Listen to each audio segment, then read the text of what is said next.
अच्छा जी, आप सबको इंतजार है कप्तान के खिताब का। मैं जब छोटा सा था, अभी भी छोटा हूं, 40 के करीब हूं सिर्फ, लेकिन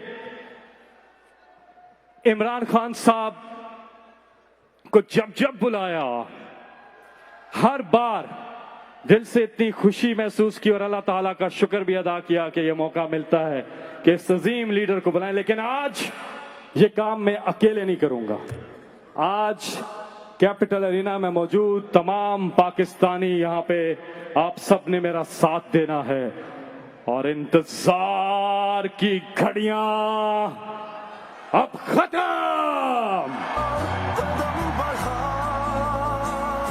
अब से चंद ही लम्हों में हम बुलाने जा रहे हैं एक साथ मिल के उस लीडर को जिसने अपने मुल्क के लिए, अपनी धरती के लिए अपना सब कुछ छोड़ दिया। सिर्फ एक मिशन कि पाकिस्तान के हालात बदलने हैं। आप अनथक मेहनत कर रहे हैं। पाकिस्तानियों, मेरे साथ मिलके आप बुलाएंगे उनको जो है पाकिस्तान की शान है। आप पाकिस्तान की आन है। आप पाकिस्तान की पूरी दुनिया में पहचान है। आप पाकिस्तान के खान है। आप वजीर आजम पाकिस्तान है। आप इमरान खान है।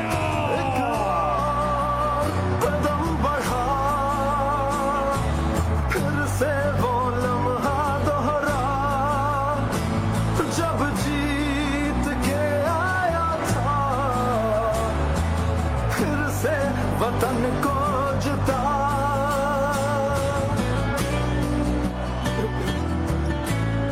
बिस्मिल्लाहिर्रहमानिर्रहीम। इय्याका नअबुदु व इय्याका नस्तईन।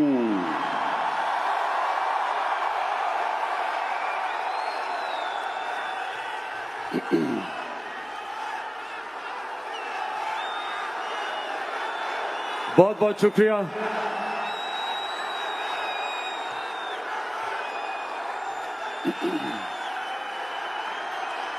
बहुत बहुत शुक्रिया आपका। दिल से आपका शुक्रिया अदा करता हूं, दिल से शुक्रिया अदा करता हूं जो आज आपने मुझे इज्जत दी। बहुत बहुत शुक्रिया आपका।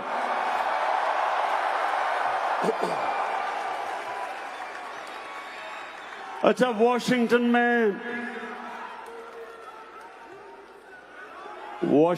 में मैंने सोचा था कि एक होटल के अंदर हम 500-1000 अपने पाकिस्तानी बुलाएंगे और मैं आपसे बातचीत करूंगा। मैं सोच भी नहीं सकता था कि इतने बड़े स्टेडियम में आपसे बातचीत होगी।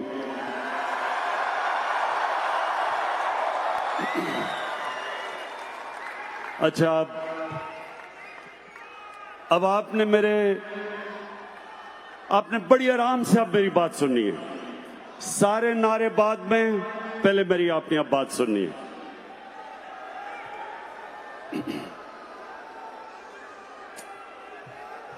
मेरे पाकिस्तानी अमेरिकन, नहीं अभी नहीं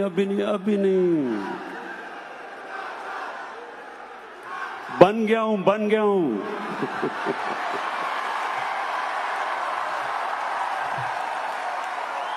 22 साल से सुनता था वजीर आजम इमरान खान, अब बन गया हूं। आदी नहीं हो रहे लोग इसके। अच्छा जी सुने, मैं सबसे पहले तो जिधर से भी आप आए हैं, जिन भी शहरों से आप आए हैं, मैं आपको खुशामदीद कहता हूं और मैं चाहता हूं आराम से मेरी बात सुने। आराम से, मैं कहीं नहीं जा रहा, आराम से आपसे बात करना चाहता हूं।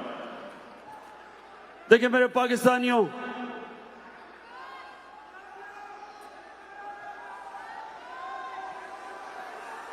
एक चीज एक चीज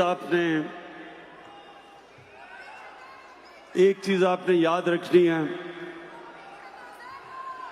कि ये जो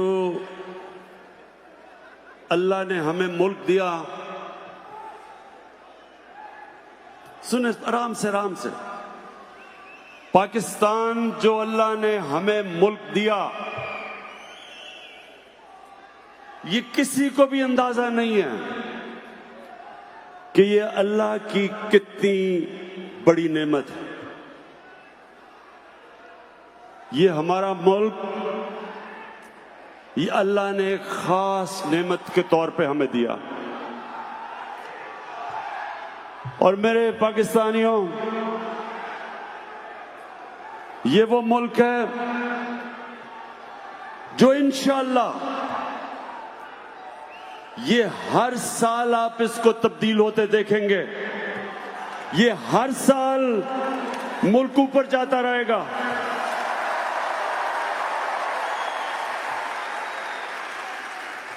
अब दो चीजें आपने समझनी है कि क्यों जमहूरियत दुनिया में आगे चली गई और बादशाह पीछे रह गई। इसकी दो वजूहात हैं और मैं चाहता हूं कि ये याद रखें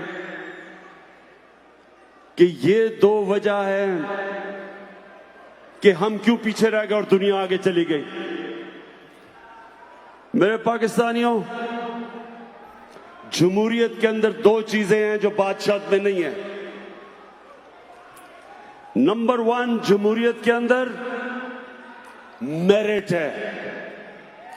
बादशाह के अंदर मेरिट नहीं है। खून के ऊपर बादशाह में रिश्तेदारी है, खून है। जमहूरियत के अंदर मेरिट है। दुनिया के अंदर जो मुल्क आगे गए मेरिटोक्रेसी की वजह से,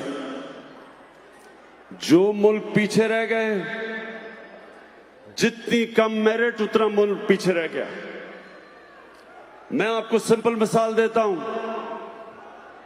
क्रिकेट की मिसाल देता हूं। क्रिकेट में ऑस्ट्रेलिया दुनिया की वो टीम है जो दुनिया में सबसे कामयाब रही है। क्यों कामयाब है? क्योंकि ऑस्ट्रेलिया के अंदर जो उनका निजाम है वो सारा टैलेंट ऊपर ले आता है, मेरिट है। पाकिस्तान, मैं आप सबके सामने कहता हूं, मैं दुनिया में क्रिकेट खेला हूं, सबसे ज्यादा दुनिया में अगर मैंने क्रिकेट का टैलेंट देखा तो वो पाकिस्तान में।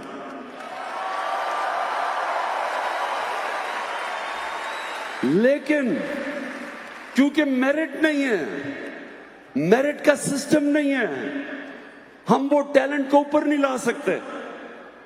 हम इसलिए आज दुनिया को डोमिनेट नहीं कर रहे क्योंकि मेरिटोक्रेसी नहीं है। तो बादशाह क्यों पीछे रह गई? अगर एक जबरदस्त बादशाह आया भी, ये जरूरी नहीं कि उसका बेटा भी अच्छा होगा। जमहूरियत के अंदर क्यों जमहूरियत आगे निकल गई? क्योंकि मेरिट के ऊपर लीडरशिप आती रही। ये आपके सामने मैं मिसाल देता हूं कि इस मुल्क अमेरिका के अंदर क्योंकि जमहूरियत आ गई, क्योंकि अमेरिका में जमहूरियत आ गई, अमेरिका के अंदर इनकी मेरिटोक्रेसी ऐसी थी कि इनके लीडरशिप, अगर एक लीडर बुरा भी हुआ तो मेरिट के ऊपर लीडरशिप अच्छी आती रही।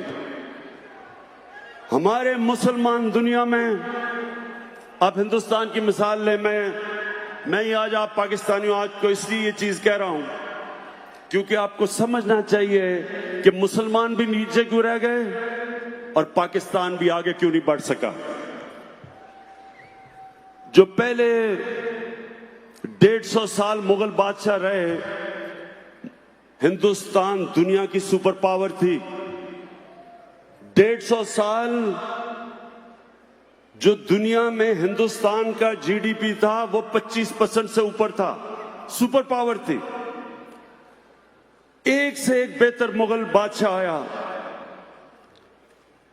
4 मुगल बादशाहों ने तकरीबन 150 साल हुकूमत की, लेकिन औरंगजेब के बाद जो उसके बच्चे आए किसी में भी कैपेबिलिटी नहीं थी। तो 7 मुगल बादशाह 13 साल में बदले, सारे एक से एक बदतर आया और वही मुगल एम्पायर खत्म हो गया। उसी तरह ऑटोमन एम्पायर, एक से एक बेहतर ऑटोमन बादशाह आता रहा सुलेमान तक, सुलेमान द मैग्निफिसेंट। उसका बेटा ठीक नहीं था और उधर से नीचे जाना शुरू हो गया। जमहूरियत में क्या होता है, क्योंकि खून के ऊपर नहीं सिलेक्शन होती लीडरशिप की, मेरिट के ऊपर होती है। इसलिए जिस तरह इलामा इकबाल ने भी कहा, शाह वलीउल्लाह ने भी कहा कि मुसलमान पीछे बादशाह की वजह से रह गए। अब पाकिस्तान पे आ जाएं। हमारे मुल्क में कायदे आजम के बाद क्यों नहीं कोई लीडर मिला? एक जुल्फिकार अली भुट्टो थे, एक कैरिस्मेटिक इंटेलिजेंट लीडर थे, लेकिन उसके बाद क्या हुआ? उसके बाद हुआ क्या? हमारे मुल्क में एक किस्म की बादशाहत आ गई, मेरिट नहीं आई। जमहूरियत भी जब आती थी मेरिट नहीं आई।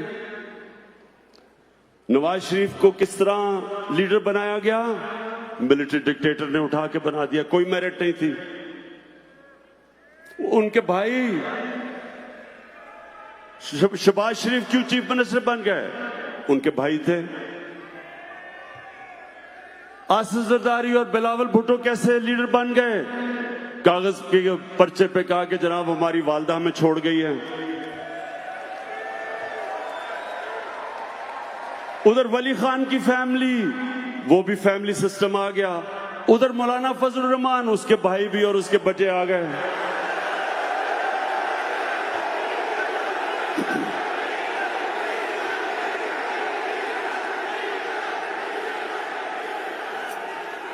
कहने का मकसद ये है कि जब जमहूरियत भी आई, मेरिट तो नहीं आई। सो ये प्लीज याद रखें कि नंबर 1 चीज कि जिस माशरे में मेरिट नहीं होती वो आगे नहीं बढ़ता। आज चाइना आप चले जाएं, चाइना की जो कम्युनिस्ट पार्टी है उसको स्टडी करें, बेहतरीन मेरिट का सिस्टम है। चाइना की कम्युनिस्ट पार्टी, जिस तरह हमने पूरा, उन्होंने मुझे प्रेजेंटेशन दी, जबरदस्त सिस्टम है। वो सारे मुल्क से बकायदा देखते हैं कि कोई हर फील्ड में मेरिट ऊपर कैसे आ रहा है। और दूसरी चीज तो नंबर 1 जमहूरियत की खासियत मेरिट, और नंबर 2 जमहूरियत के अंदर जो मुल्क का सरबराह होता है वो जवाबदेह है। हजरत उमर मदीना की रियासत के अंदर, हजरत उमर जैसे एक अजीम लीडर को आम आदमी खड़ा होकर पूछता है कि किधर से आपने ये पैसा आया जो आपने कपड़े पहने हुए हैं? लीडर जवाब देता। हजरत उमर ने ये नहीं कहा कि तुम्हारी मिजाल है मेरे से पूछो, या जो आजकल पाकिस्तान में हो रहा है ये नहीं कहा कि पता नहीं मैं कौन हूं। हजरत उमर ने जवाब दिया, लीडर जवाब देता। बरतानिया के अंदर जब जमहूरियत की शुरुआत हुई, मैग्ना कार्टा में 800 साल पहले, तो क्या कोशिश थी कि लीडर को, जो बादशाह था, उसको कानून के नीचे लेके आए। और वो स्ट्रगल एंड में चलती चलती चलती उन्होंने, उनका बादशाह भी था तो वो भी जवाब देता। तो ये याद रखें, ये दूसरी चीज, जमहूरियत तब कामयाब होती है जब लीडरशिप जवाबदेह होती है। अब दूसरा हमारा देख ले पाकिस्तान का प्रॉब्लम। जब लीड इनसे जवाब लेते हैं कहते हैं इंतकामी कार्रवाई हो गई। जब जब जब अदालत फैसला करती है तो कहते हैं क्यों निकाला।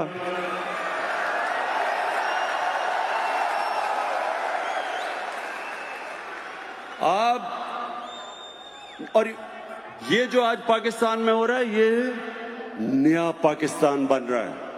कभी इन लोगों से जवाब नहीं लिया गया था, कभी लीडरशिप से जवाब नहीं लिया गया था।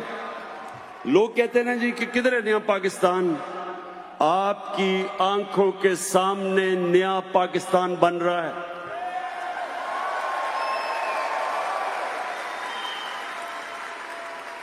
जिसको जब सवाल पूछते हैं ताकतवर से, जिस भी ताकतवर से सवाल पूछते हैं वो ये अपना जवाब नहीं देता, अपनी सफाई नहीं पेश करता। वो कहता है इंतकामी कार्रवाई है। एक तो सारे मेरी तारीफ करना शुरू कर देते हैं। जिससे पूछो, शाहिद खाकान अब्बासी से पूछो, आसिफ जरदारी से पूछो, नवाज से पूछो, शहबाज, सारे मुझे कहते हैं कि जी इमरान खान करवा रहा है। क्या करवाया इमरान खान ने? सारे केसेस इनके ऊपर पुराने हैं, हमने कोई केस नहीं किया, ये इनके जमाने के केसेस हैं। हमने सिर्फ इदारों को आजाद किया है, हमने सिर्फ नैब को आजाद किया है, हमने FIA को आजाद किया है। मेरे पाकिस्तानियों, नबी सल्लल्लाहु अलैहि वसल्लम उन्होंने कहा था कि तुम्हारे से पहले बड़ी कौमें बर्बाद हुई जिधर एक कानून ताकतवर के लिए और दूसरा कमजोर के लिए। हमारे सामने, हमने अपनी आंखों के साथ सामने पाकिस्तान को नीचे जाते देखा। मैं जब बड़ा हो रहा था 1960s के अंदर पाकिस्तान सबसे तेजी से तरक्की कर रहा था बर्रे-सगीर में, बल्कि एशिया में पाकिस्तान की मिसाल दी जाती थी। वो मुल्क जो सबसे तेजी से तरक्की कर रहा था, इंडस्ट्रियलाइज हो रहा था। हमारी ब्यूरोक्रेसी सारी एशिया में सबसे टॉप पे ब्यूरोक्रेसी मानी जाती थी। हमारे हॉस्पिटल, मैं गवर्नमेंट हॉस्पिटल में पैदा हुआ था। गवर्नमेंट हॉस्पिटल का बेहतरीन स्टैंडर्ड था। हमारी यूनिवर्सिटीज की डिग्रीज दुनिया में एक्सेप्ट होती थी। मिडिल ईस्ट से लोग हमारे पाकिस्तान में पढ़ने आते थे। HSN कॉलेज जिधर मैं पढ़ा हूं, वहां मलेशिया के शहजादे आके पढ़ते थे, बाहर से लोग आके पढ़ा करते थे पाकिस्तान में। और वही पाकिस्तान को हमने आहिस्ता आहिस्ता नीचे जाते देखा। और वो नीचे क्यों गया? एक तो बदकिस्मती से जो 70s में एक सोशलिज्म आई, जो ना सोशलिज्म थी, ना तीतर था ना बटेर था, उसकी वजह से हमारी इंडस्ट्रियल ग्रोथ रुक गई। लेकिन असल तबाही 1985 के बाद आई। 1985 के बाद नॉन पार्टी इलेक्शंस में पहली दफा पैसा चलना शुरू हुआ। पहली दफा सियासत के अंदर रिश्वत चलनी शुरू हुई। पहली दफा सियासत के अंदर डेवलपमेंट फंड्स के नाम पे सियासतदानों को खरीदा गया। छांगा मांगा में, रेस्ट हाउस में सियासतदानों को नीलाम किया गया। और हमने अपनी सामने पाकिस्तान को नीचे जाते देखा। तो आज हम जब इस मुल्क को उठा रहे हैं, ये दो चीजें हमने लेके आनी है। एक कि जो भी पब्लिक ऑफिस होल्डर है, जो मुल्क का सरबराह है, वो कौम को जवाब दे।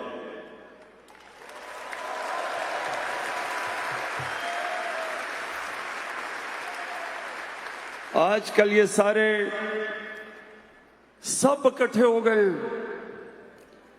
कोई दीनी जमात है, फजल रहमान इस्लाम को लेके आ रहा है, वो भी एक साथ है। दूसरी तरफ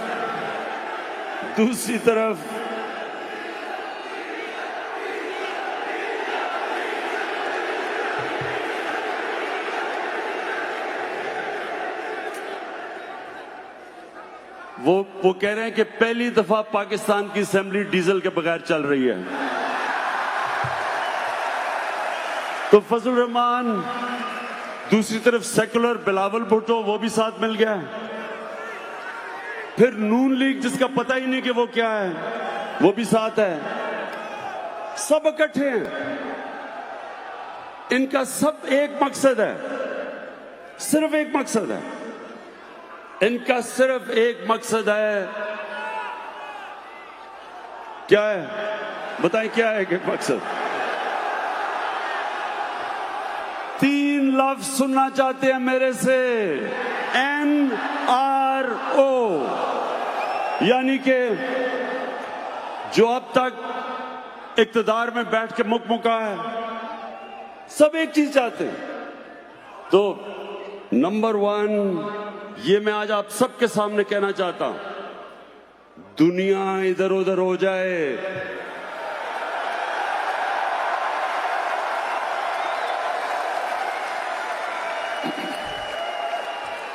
मुझे बल्कि बाहर से भी सिफारिशें भिजवाई हैं।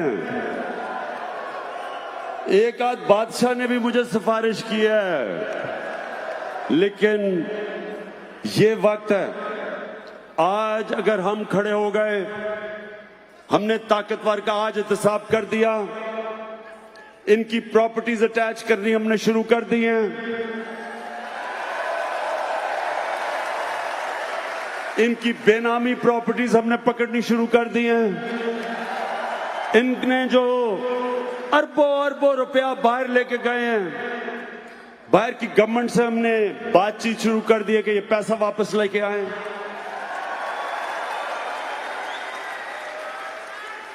और ये याद रखना कि ये है वो वक्त जब पाकिस्तान बदलेगा। आपके सामने बदल रहा है। और दूसरी चीज, हमने पाकिस्तान में मेरिटोक्रेसी लेके आनी है, मेरिट का सिस्टम लेके आना है। मैं आप सबसे ज्यादा, मैं भी एक ओवरसीज पाकिस्तानी बड़ी देर रह चुका हूं। मैं 18 साल की उम्र में बाहर गया, क्रिकेट खेलने गया, पहले पढ़ाई की, फिर 18 साल तक बाहर, आधा साल बाहर रहता था, क्रिकेट खेलता था। तो मेरा सबसे ज्यादा ओवरसीज पाकिस्तानी के साथ राब्ता रह चुका है। मैंने अमेरिका में भी पाकिस्तानी कम्युनिटी देखी शुरू में। मैंने इंग्लैंड में खास तौर पे अपनी पाकिस्तानी कम्युनिटी को आते देखा। First generation, second generation, third generation अपने सामने देखा। मैंने जो एक नतीजे पे आया वो ये कि हमारे लोग जब उनको मौका मिलता है, जब जो अंग्रेजी में कहते हैं लेवल प्लेइंग फील्ड मिलती है, जब उनको एक ऐसा निजाम मिलता है जिधर मेहनत का फल मिलता है, जिधर वो मेहनत करता है उसको फल मिले, हर जगह मैंने पाकिस्तानियों को ऊपर आते देखा है, एक्सेल करते देखा।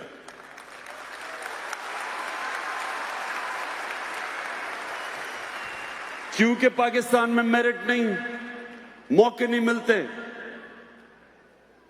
क्योंकि पाकिस्तान के अंदर वो सिस्टम ही नहीं जो मौका देता है आम आदमी को ऊपर आने का। हमारा तालीम का सिस्टम नहीं ऊपर आने देता। किस मुल्क में है इंग्लिश मीडियम थोड़े से तबके के लिए, उर्दू मीडियम बाकियों के लिए, फिर दीनी मदरसे? किस मुल्क में 3 सिस्टम चलते हैं? हमारा तालीम का निजाम ही हमारे निचले कमजोर तबके को ऊपर नहीं आने देता। एजुकेशन अपार्थाइड है। और यहां इधर मौके मिलते हैं लोगों को। हमने कितने, मैंने अपनी आंखों के सामने मजदूर देखे आते हुए इंग्लैंड, उनके बच्चे मुफ्त गवर्नमेंट स्कूलों में पढ़े और वो देखते देखते किधर से किधर पहुंच गए। तो क्यों नहीं कर सकते हम अपने मुल्क में? और इंशाअल्लाह ये है पहली दफा पाकिस्तान में, अब ये पहली दफा हो रहा है पाकिस्तान में कि हम गवर्नमेंट स्कूलों के अंदर सिस्टम ठीक कर रहे हैं, एक सिलेबस लाने की कोशिश कर रहे हैं सारे स्कूलों के अंदर कि एक मेन सिलेबस हो सबके लिए।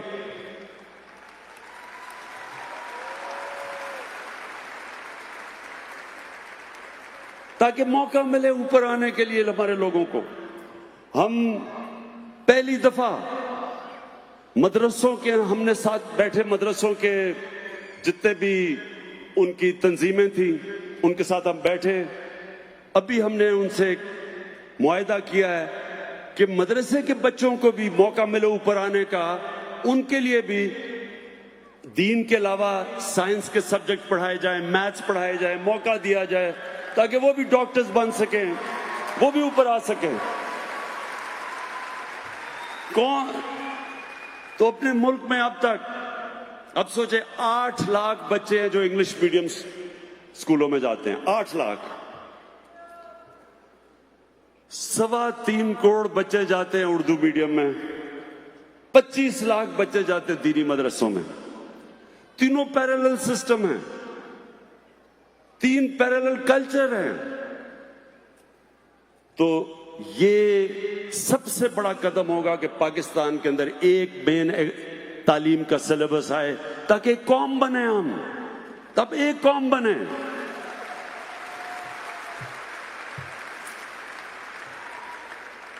और मेरिट का सिस्टम तब आएगा पाकिस्तान में जब ये जो खानदानों की सियासत है ये खत्म हो, ये जो जागीरदाराना निजाम है ये खत्म हो। और ये पहली पार्टी है आपकी, तहरीक इंसाफ पहली पार्टी है। कोई इमरान खान का रिश्तेदार किसी ओहदे पे नहीं है, कोई मेरा दोस्त किसी ओहदे पे नहीं है। ये पहली पार्टी है जो मेरिट के ऊपर लोग आ रहे हैं। और इंशाल्लाह इस पार्टी से हम आपको नए लीडर निकाल के दिखाएंगे। जिस तरह मुराद सईद एक आम स्टूडेंट से उठ के एक लीडर बन गया है, फेडरल मिनिस्टर है आज, किसी का रिश्तेदार नहीं है। और हमाद अजहर अभी एक हमारा नया लीडर उभरा है जिसको फिर हमने फेडरल मिनिस्टर बनाया है। कहने की मैं ये कोशिश कर रहा हूं कि ये मुल्क, हमारा मुल्क आपके सामने उठेगा। आपके सामने आप देखेंगे कि सिर्फ हम निजाम ठीक करके मौका देंगे निचले तबके को ऊपर आने का। मैं आपको एक मिसाल देता हूं नमल यूनिवर्सिटी की। मैंने नमल यूनिवर्सिटी क्यों बनाने का फैसला किया? क्योंकि मियांवाली के अंदर मैं जब हल्के में फिरता था तो बेरोजगारी थी, नौजवान बेरोजगार फिर रहा था, जुर्म की तरफ जा रहा था, मंशियात की तरफ जा रहा था। तो मैंने सोचा एक टेक्निकल कॉलेज बनाऊंगा ताकि हुनर सीखे। लेकिन वो जगह इतनी खूबसूरत थी कि मैंने यूनिवर्सिटी बना दी। अब आप ये सोचें कि वहां उर्दू मीडियम के बच्चे, उनको पहले हमने अंग्रेजी पढ़ाई, फाउंडेशन कोर्स करवाया। ब्रैडफोर्ड के साथ वो यूनिवर्सिटी की एफिलिएशन करी, ब्रैडफोर्ड इंग्लैंड की यूनिवर्सिटी थी।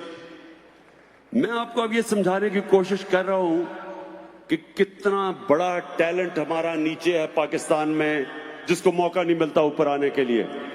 वही बच्चे उर्दू मीडियम स्कूल से उठ के पहले इंग्लिश सीखी, फिर ब्रैडफोर्ड यूनिवर्सिटी की डिग्री उन्होंने बैठ के ली। और ब्रैडफोर्ड यूनिवर्सिटी में सिर्फ 12 या 13% बच्चों को फर्स्ट डिवीजन मिलती है। नमल में 55 से 60% बच्चों ने फर्स्ट डिवीजन ली। तो आप ये खुद सोचें कि कितना ज्यादा हमारा टैलेंट जाया हो रहा है पाकिस्तान में, क्योंकि हमारा निजाम ही एलीट का है, ऊपर ही नहीं आने देता लोगों को। तो सबसे ये दूसरा बड़ा हमारा चैलेंज है। लेकिन मैं आज अपने इतने बड़ा क्राउड जो पाकिस्तानी आए हुए, मैं आपको एक और चीज कहना चाहता हूं कि हमने जितना जितना टाइम गुजरता जा रहा है, ये 10 महीने, मैंने खुद, मुझे अंदाजा नहीं था कि अल्लाह ने पाकिस्तान को क्या क्या दिया।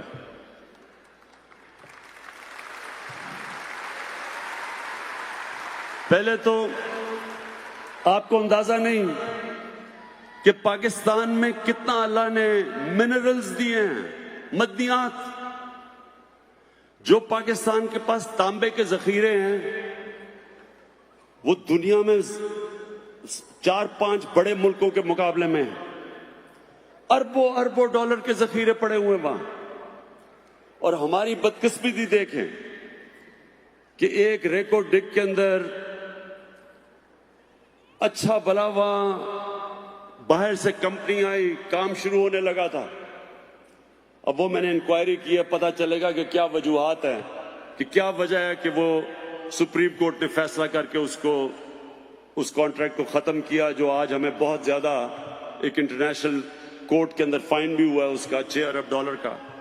लेकिन ये सोचें कि वो जो वहां अंदाजा लगाया जाता है कि $200 अरब के तो वहां सिर्फ एक जगह पे तांबे के रिजर्व्स और सोना पड़ा हुआ है, तो 10 साल से कोई काम ही नहीं हो रहा क्योंकि कोर्ट केस हो गया।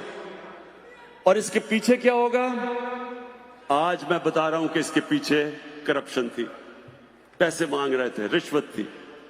और यही वजह है, याद रखें पाकिस्तानियों, हमारा मुल्क पीछे रह गया सिर्फ एक वजह से, करप्शन। बड़ी बड़ी कंपनीज पाकिस्तान में नहीं आती।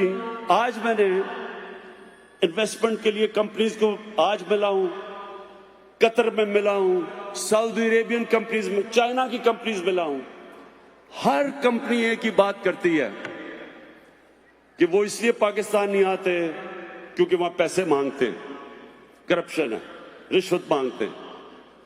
तो ये अपने ज़हन में डाल दें कि अल्लाह ने इस मुल्क को पहले तो मिनरल्स दिए हैं, तांबा दिया, कोयले के बड़े रिजर्व्स हैं।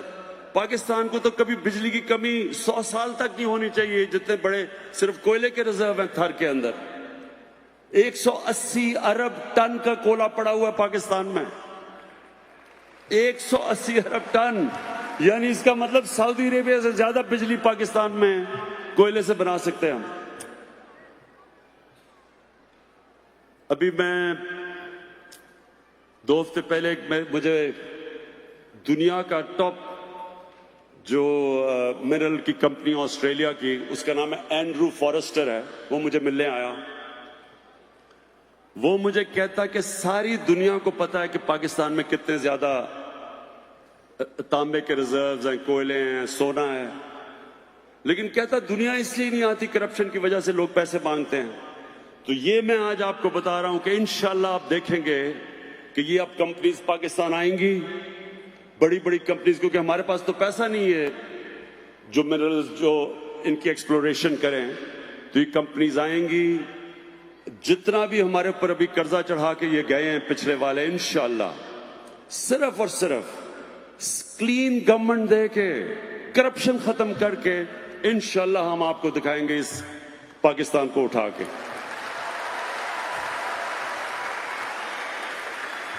हम चाइना गए, अब ये सुने जरा, जो हमें अल्लाह ने जमीन दी है, ये जो हमारे पास जमीन है, ये जरखेज तरीन जमीन है।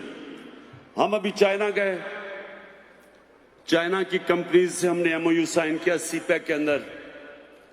तो उन्होंने हमें बताया कि पाकिस्तान में जो गाय की एवरेज कि कितना गाय दूध देती है, 6 लीटर। पाकिस्तान में 6 लीटर है एवरेज गाय का। चाइना के अंदर 20 से 24 लीटर है। अब सिर्फ ये सोच ले कि अगर हम 6 से 12 लीटर कर दे तो पाकिस्तान में दूध एक्सपोर्ट हम कर सकते हैं। मैं सिर्फ आपको मिसालें दे रहा हूं कि इस मुल्क में अल्लाह ने इतना कुछ दिया है, लेकिन हमने ना इसके ऊपर इन्वेस्टमेंट की, ना तवज्जो दी। तो इंशाल्लाह जो चाइना से हमने अब साइन किए हैं कॉन्ट्रैक्ट्स सीपैक के अंदर, और जो हमारे से MOU साइन किए हैं, वो हमारे तो हर इशू, हर जगह टेक्नोलॉजिकल हमारे लिए मदद भी कर रहे हैं, इंडस्ट्री रीलोकेशन कर रहे हैं सीपैक के अंदर। तो इंशाल्लाह आप देखेंगे आने वाले दिनों में कि हम पाकिस्तान को हर चीज में, इंडस्ट्री में भी आप देखेंगे डेवलपमेंट। और वो जो मेरा ख्वाब है कि एक दिन बाहर से दुनिया पाकिस्तान में नौकरियां ढूंढने आएगी।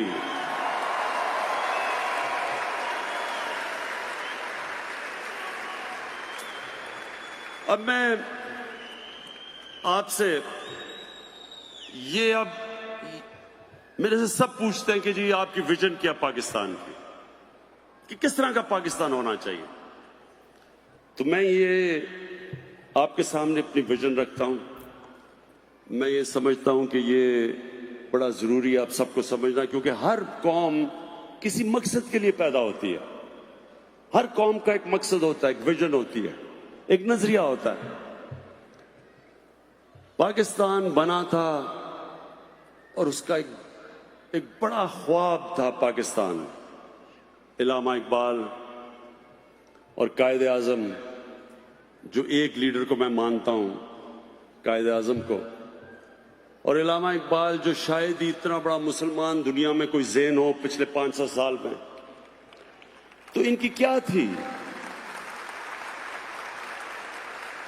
मैं ये चाहता हूं कि आप अपने बच्चों को जो अमेरिका में बड़े होंगे उनको प्लीज ये एक चीज समझाएं कि ये क्या ख्वाब थी पाकिस्तान की। और मैं ये इसके ऊपर अपनी ये बात खत्म करूंगा। मैं चाहता हूं कि ये बड़े गौर से समझें, क्योंकि जो आपके बच्चे हैं उनको ये पता होना चाहिए कि क्या मकसद था इस मुल्क का बनने का। देखिए, पाकिस्तान बना था,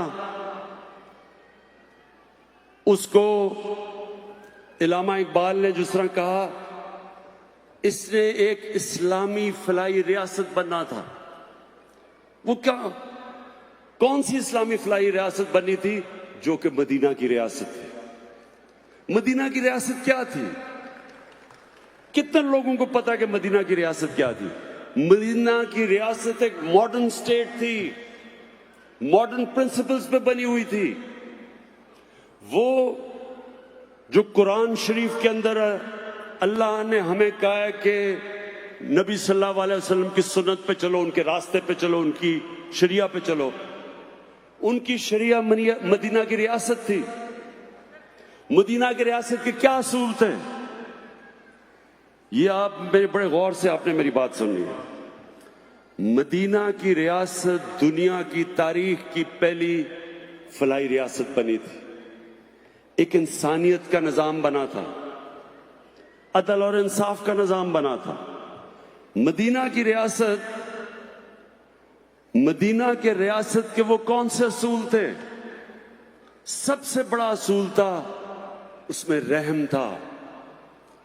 एक कमजोर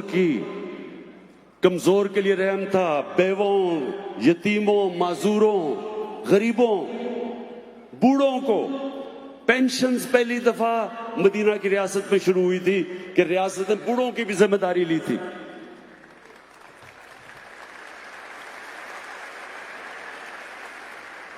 पैसे नहीं थे, वो गरीब थे, उनके साथ दो सुपर पावर्स थी, पर्शियन एम्पायर और रोमन एम्पायर। पैसा तो उनके पास था, वहां अमीर अमीर था, गरीब गरीब था। इनके पास तो पैसा भी नहीं था। लेकिन सरकार मदीना ने फैसला किया कि रियासत की जिम्मेदारी है अपने कमजोर तबके को ऊपर उठाने के लिए। पहली दफा प्रोग्रेसिव टैक्सेशन निकली, जो आजकल मगरिब में आप देखते हैं। प्रोग्रेसिव टैक्सेशन, पैसे वालों से टैक्स लिया और कमजोरों के ऊपर खर्च किया। ये पहली दफा हुआ था, उससे पहले कोई कॉन्सेप्ट नहीं था। उससे पहले बादशाह अमीर और उसके इर्द गिर्द अमीर, बाकी कौम गरीब। ये जो प्रोग्रेसिव टैक्सेशन, पैसे वालों से लेके गरीबों को देना, ये पहली दफा मदीना में हुआ था। फिर ख्वातीन को राइट्स दिए गए थे, वो भी रेवोल्यूशन थी। पहली दफा ख्वातीन को हिस्सा दिया गया था जायदाद के अंदर। आज तक मुझे अफसोस से कहना पड़ता है कि आज तक पाकिस्तान में हम स्वाय थोड़े से शहरों के, देहात में आज तक हम औरतों को उनका हिस्सा नहीं देते जायदाद में। ये तहरीक इंसाफ अब कानून लेके आ रही है कि ये कानून उनको देना पड़ेगा, हमारी औरतों को हिस्सा।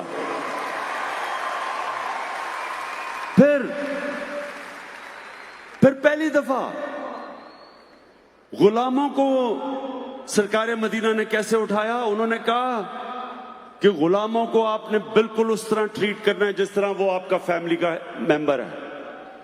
उन्होंने जो गुलामों, आप ये सुने जरा, आप कितनी दुनिया में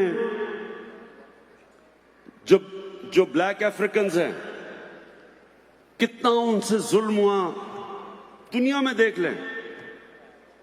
लेकिन सरकार मदीना ने जब हजरत बिलाल को उठा के उन्होंने माशरे का एक मेंबर बनाया, उससे क्या हुआ? मुसलमान दुनिया वो वाहिद एग्जाम्पल है जिधर गुलाम बादशाह बन गए। स्लेव डायनेस्टीज थी हिंदुस्तान में, स्लेव डायनेस्टी थी। कुतुबुद्दीन ऐबक गुलाम था, तुर्की में मामलूक वो गुलाम थे, वो जो बादशाह बन गए। ये गुलामों को आजाद किया, ख्वातीन को राइट्स दी, इंसानों को बराबर किया। जो उनका आखिरी खुतबा था अराफात के ऊपर, जो नबी सल्लल्लाहु अलैहि वसल्लम का आखिरी खुतबा था, उन्होंने ह्यूमन राइट्स का चार्टर बताया जो आज यूएन कह सकती है। वो आप ये समझेंगे कि आज यूनाइटेड नेशंस का चार्टर अनाउंस हो रहा है, जो उन्होंने आखिरी खुतबे में कहा कि इंसान बराबर हैं, चाहे जो मर्जी उनका रंग हो। जो माइनॉरिटीज थी, मिसाक मदीना साइन किया यहूदियों से, ईसाइयों से, कि आपकी जो इबादत गाह हैं उनको हम प्रोटेक्ट करेंगे। ये सारे मॉडर्न कॉन्सेप्ट्स थे। और ये बनना है पाकिस्तान ने। ये है हमारी विजन, ये पाकिस्तान हमने बनाना है। एक इंसानियत का निजाम, एक इंसाफ का निजाम, एक मेरिट का सिस्टम। जो मदीना की रियासत ऊपर कैसे गई? मेरिट का सिस्टम था। जो भी ऊपर हो, जो भी अच्छा करता था उसको ऊपर ले आते थे। खालिद बिन वलीद वो कमांडर था जिसने तकरीबन मुसलमानों को जंगे ओहद में शिकस्त दे चुका था। उसको उन्होंने उठा के सैफुल्लाह का खिताब दे दिया मेरिट के ऊपर। बड़े पुरानों ने कहा जी हम आपके साथ ज्यादा देर से लड़ रहे हैं, तो ये आपने खालिद बिन वलीद को क्यों सैफुल्लाह का दिया? मेरिट के ऊपर दिया। मेरिट का सिस्टम था। जो आता था, जो भी उम्मा में आता था, मेरिट के ऊपर वो ऊपर आ जाता था। तो हमने भी पाकिस्तान में वो उसूलों के ऊपर अपने मुल्क को खड़ा करना है। और इंशाल्लाह आप ये देखेंगे कि अल्लाह ने जो हमारे मुल्क में टैलेंट दिया है, जब मौका मिलता है हमारी कौम को, लोग दुनिया में जिधर जाते हैं ऊपर से ऊपर चले जाते हैं। मैं जब क्रिकेट में ऊपर गया था तो मैं इंग्लैंड गया था। इंग्लैंड में मैंने सीखी थी क्रिकेट। और हम वापस जब इंग्लैंड से आए तो फिर हमने अपने लोगों को, अपने बाकी खिलाड़ियों का स्टैंडर्ड रेज किया। और अब वर्ल्ड कप के बाद मैंने फैसला किया है कि मैं अब ये पाकिस्तान टीम को ठीक करने लगा हूं। इंशाल्लाह आपको उनको तौफीक है।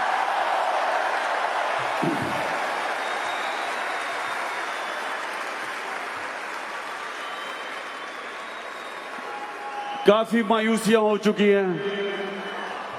इंशाल्लाह जो अगला वर्ल्ड कप में आप जो पाकिस्तानी टीम देखेंगे, अभी मेरे ये लफ्ज याद रखना कि वो टीम बिल्कुल एक ऐसी प्रोफेशनल टीम आपको लेके आएंगे ग्राउंड के अंदर, बेस्ट टीम लेके आएंगे। और सिस्टम ठीक करेंगे, निजाम को ठीक करेंगे। निजाम ऐसा लेके आएंगे कि इंशाल्लाह बेहतरीन टैलेंट पाकिस्तान का ऊपर आएगा। अब एक फर्स्ट क्लास स्ट्रिक्ट, वो इंशाल्लाह मैं आपको करके दिखाऊंगा। उसी तरह बाकी खेलों के अंदर। लेकिन मेरी आखिर में, हाँ, पीआईए की फिक्र ना करें, मुझे पीआईए का भी पता है, पीआईए को भी हम ठीक कर रहे हैं। आपको ये मैं बता दूं, जब हमें इक़्तिदार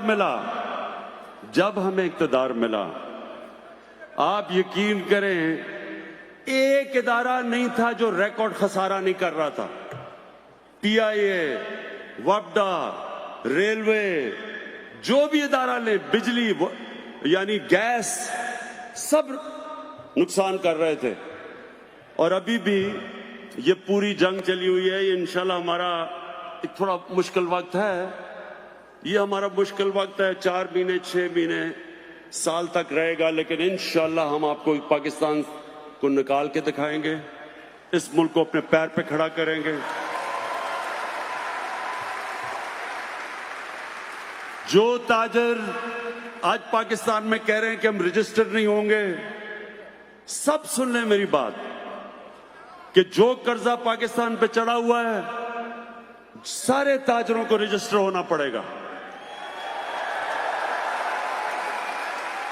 और अगर सब मिलके थोड़ा थोड़ा टैक्स दें, कोई मुश्किल नहीं है पाकिस्तान को कर्जों की दलदल से निकालना।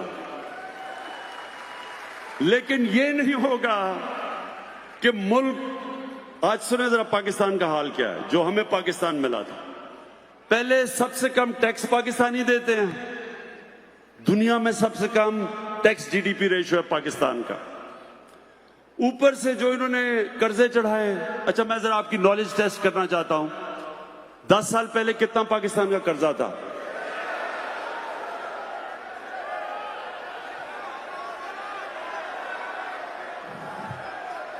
$6,000 अरब रुपया 10 साल पहले पाकिस्तान का कर्जा था। और 10 साल के बाद इन दोनों ने किधर तक पहुंचाया? 30,000 अरब रुपया। फिर से सुने 60 सालों के अंदर पाकिस्तान का कर्जा 6,000 अरब था। 60 सालों में, 10 सालों में इन दोनों ने 6 से 30 अरब पे कर्जा लेके गए। क्या किया इस कर्जे का? मुझे बताएं तो सही, पैसा गया किधर? किधर गया पैसा ये?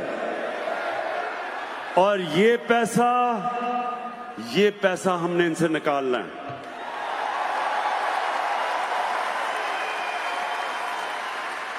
मैं फिर से इनको कहना चाहता हूं, जो मर्जी आपने करना करें, सब इकट्ठे हो जाते हैं जी जमहूरियत बचाने के लिए, अपने पैसे बचाने के लिए सब इकट्ठे हो जाते हैं। आप इकट्ठे हो जाएं, आपने धरना करना है, मैं आपको कंटेनर दूंगा, उसमें धरना भी कर लें। आपने जलसे जुलूस करने हैं, वो कीमे के नान के बगैर आपके लोग नहीं निकलते। हम शायद तहरीक इंसाफ के वर्कर ही भेज दें थोड़े से, ताकि आपके जलसे थोड़े से बड़े हो जाएं। जो मर्जी करना है करें, आपको पैसा वापस करना पड़ेगा।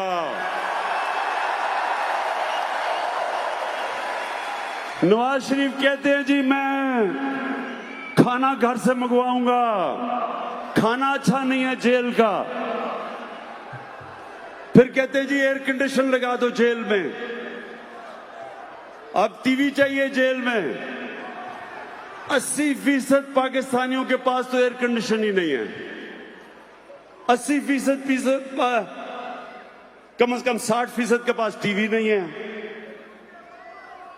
तो अगर हमने आपको जेल सजा के लिए भेजा हुआ है, तो जिस तरह के ये जेलों में रह रहे हैं, इससे ये तो सजा नहीं है। लोग तो खुशी से, आधी पब्लिक तो खुशी से जेल में जाएगी अगर उनको टीवी भी मिल जाए, खाने भी मिल जाए, एयर कंडीशन भी मिल जाए। सजा तो ना हुई है। तो मैं ये आप सबको आज सबको ये कहना चाहता हूं कि वापस जाके मैं ये टीवी शीवी तो जेल से निकालू ना। मैं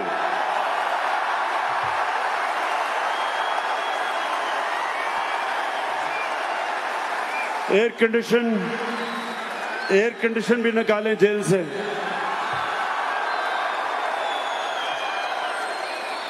मुझे पता है मरियम बीबी बड़ा शोर मचाएगी, लेकिन मरियम बीबी पैसा वापस कर दें, वो जेल से बाहर जा सकते हैं। पैसा वापस कर दें। एक तरफ हमारी कौम, हमारे लोगों के पास ना अच्छा अस्पताल है, ना स्कूल है, ना साफ पीने का पानी है कई जगह, क्योंकि पैसा नहीं है हमारे पास।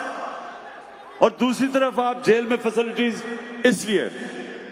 और आसिफ जरदारी दूसरे जेल में है। जरदारी का भी मैं देख रहा हूं, वो जेल में जाता है, अस्पताल चला जाता है, सारा टाइम अस्पताल में गुजार लेता है। आसिफ जरदारी आपको भी जेल में रखेंगे, ना टीवी होगा, ना एयर कंडीशन होगा।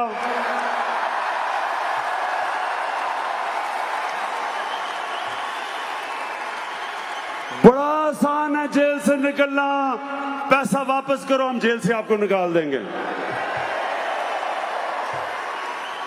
अच्छा, और एक और, अब खाकान अब्बासी बार बार तकरीरें कर रहे थे कि मुझे जेल में डालो, अगर मैंने कुछ गलत किया तो जेल में डाल दिया अब हमने उसे।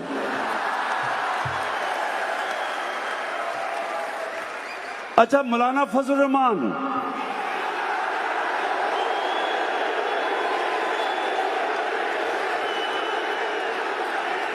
मौलाना फजल रहमान कहता है ऑपोजिशन को कि क्या तब हम सब इकट्ठे होंगे जब हम सब जेल में होंगे? हाँ मौलाना फजल रहमान, अब जब सब जेल में इकट्ठे होंगे। देखे पाकिस्तानियों, ये है तब्दीली। कभी आज तक कभी ताकतवर को पाकिस्तान के कानून ने कभी भी उसका एहतसाब नहीं किया, और ये है सबसे बड़ी तब्दीली। और इसी वजह से ये इंशाल्लाह हमारी कौम उठेगी, इसी वजह से इंशाल्लाह हमारा मुल्क एक अजीम मुल्क बनेगा। अच्छा, अब क्या चाहते हैं? मैं डोनाल्ड ट्रंप से क्या कल बातें करूं?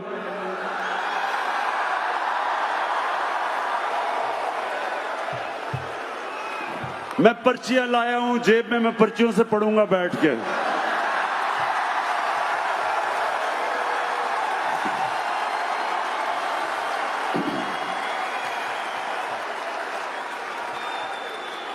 मुझे बड़ा फख्र है इस चीज पे कि मैं पहले दिन से कह रहा था कि अफगानिस्तान में कोई मिलिट्री सॉल्यूशन नहीं है। मैं बार बार कहता रहा कि जंग से मसला नहीं हल होने लगा। मुझे हर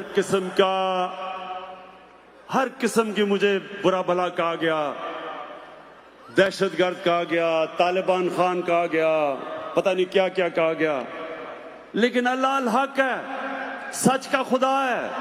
आज सारी दुनिया कह रही है कि अफगानिस्तान में मिलिट्री सॉल्यूशन नहीं। तो इंशाल्लाह मैं आपका केस रखूंगा डोनाल्ड ट्रंप के सामने, आपको बिल्कुल इंशाल्लाह शर्मिंदा नहीं होने दूंगा। और एक आखिरी, हुए लीडर जब बेईमान किया नुकसान, भुला कर आखिरत कायद का था फरमान है पाकिस्तान भला ही मुमलिकत। हुए लीडर जब बेईमान किया नुकसान, भुला कर आखिरत। अब लोग नहीं नादान, अब लोग नहीं नादान, गए सब जान कहे इमरान खान। अब होगी जो निगरान, ये नस्ल जवान बढ़ेगा पाकिस्तान। दिल में होगी इंसाफ तो हो इंसाफ कहे इमरान खान। जो चली है अब तहरीक के होगा ठीक प्यारा पाकिस्तान। अच्छा, बस। अच्छा, मैं आखिरी चीज, मैंने जब 23 साल पहले पॉलिटिक्स में आया था, मैंने एक चीज कही थी, वो मैं आज उस पर अपनी तकरीर खत्म करता हूं। पाकिस्तानियों, 23 साल पहले मैंने एक चीज कही थी, मैं उस पर अपनी बात खत्म करता हूं, और वो ये था कि ना आज तक मैं कभी किसी के सामने झुका हूं,